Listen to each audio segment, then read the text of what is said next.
Right, the Sunday game was at Tynecastle, where Celtic knew they needed to keep up their recent blistering form if they were to have a chance of cutting back Rangers' lead at the top of the table. It's been a season-long struggle for Hearts, but they generally make it tough for the Glasgow side. They went in front in the last league meeting thanks to Suso Santana. But a rare Chris Killen goal levelled the match, and Glenn Loffins won it deep into stoppage time. Better luck for Hearts in the Cooperative Insurance Cup tie, where Samaras missed a host of chances, and Michael Stewart scored the winner from the spot to earn Shaba Laszlo's men a semi-final place. Obua and Kingston dropped out from the 0-0 draw with Dundee United. Bouzid and Templeton started in what was a youthful home lineup. Tony Mowbray made a huge 7 changes from the midweek Europa League encounter, reverting to the team which won at Motherwell last weekend. The highlights with Paul Mitchell.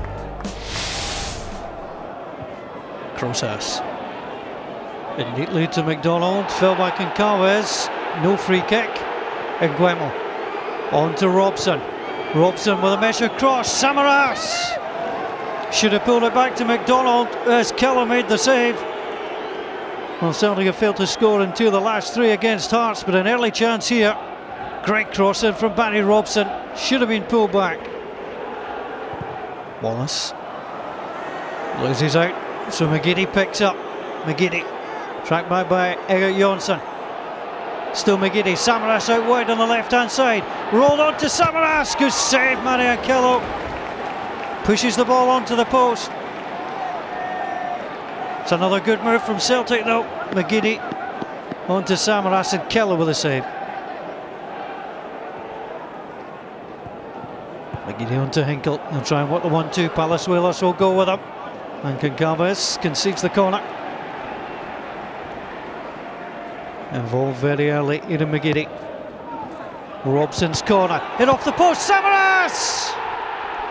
McDonald struck the woodwork, Samaras struck the net.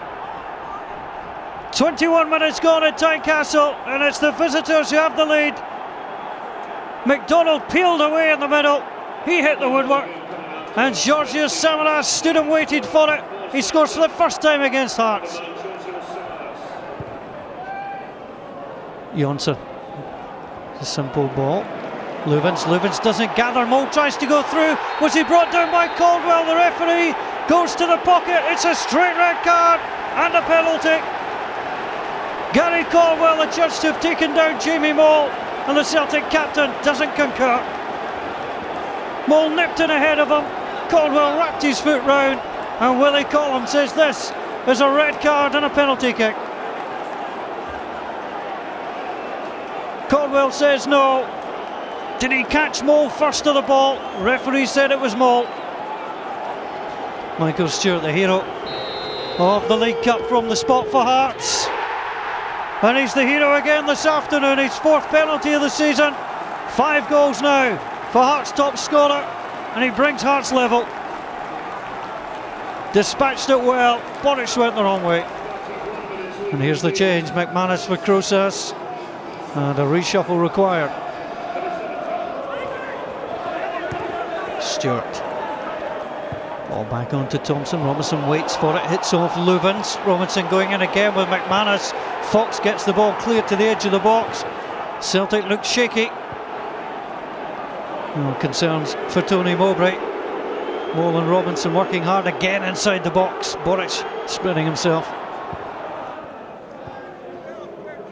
Celtic 3 straight wins in the SPL. Going for another here at Tynecastle. McGiddy running through, good shot! Woodwork again, and Goncalves will take it away from him. That's another terrific run and shot dispatched by Aidan McGiddy. Marian Kello could do little. The post came to his rescue. Hinkle. Goncalves should gather that. Oh, McDonald's done well. McDonald should pull it back to Samaras.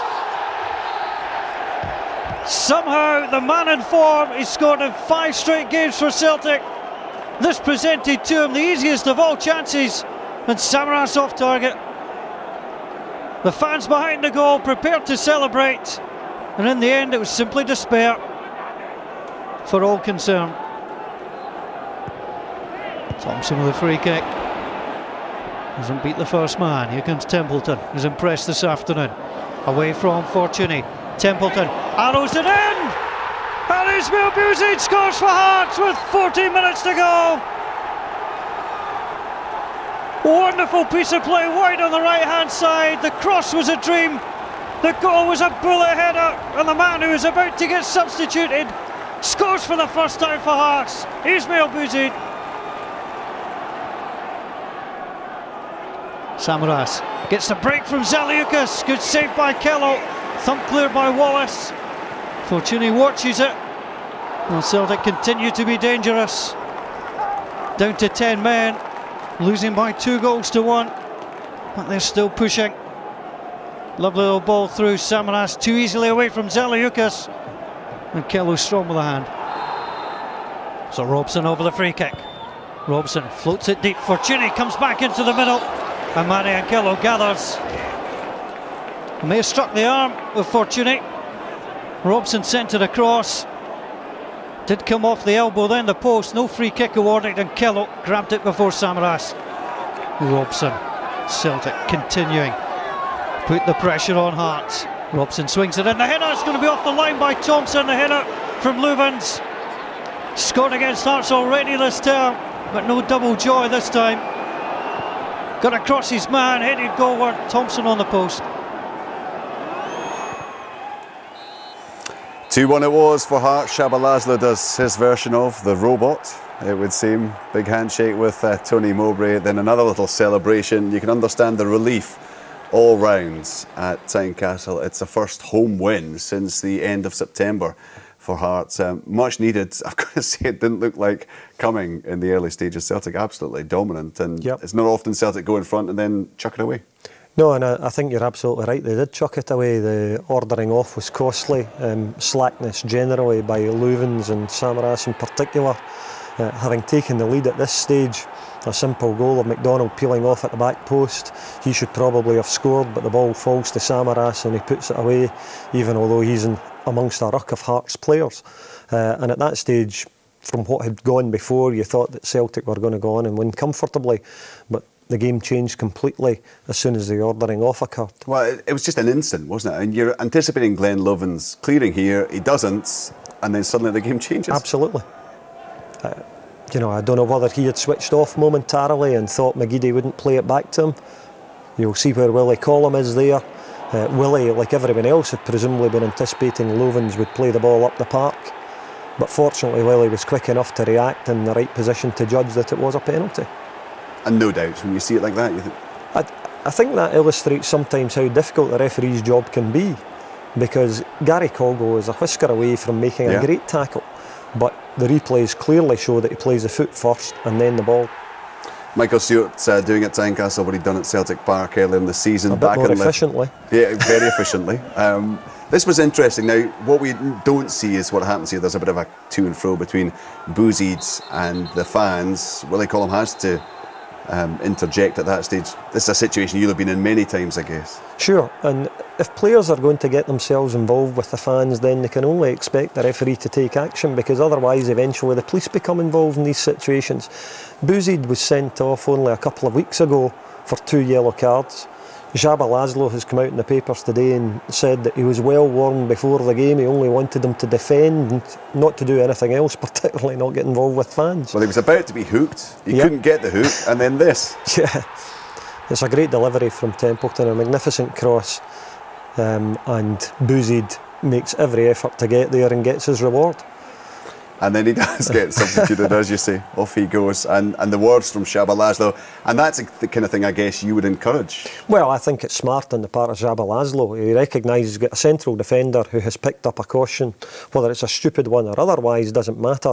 He realises his central defenders may be under pressure late in the game, and he wants them to continue to be able to make tackles. He doesn't want to run the risk of going down to 10 men, so he says, OK, I'll take you out of the heat of the action. In the end, a great win for Hearts, and as we said, against all the odds. Celtic look to be firing on all cylinders. Suddenly it's a defeat. Suddenly they've got the deficit now. We said earlier on, a testing time coming up for Rangers, for Hibernian. Very much so for Celtic as well. They need to get back into it, don't they? Yeah, before Rangers went to Tannadice midweek, everyone was saying it was Rangers who were under pressure.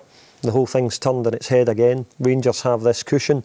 Admittedly, Rangers have to go to Easter Road this coming Sunday for what is a big game now. But it seems to be that way every week in the Premier League at the moment, which is a good thing. It sure is.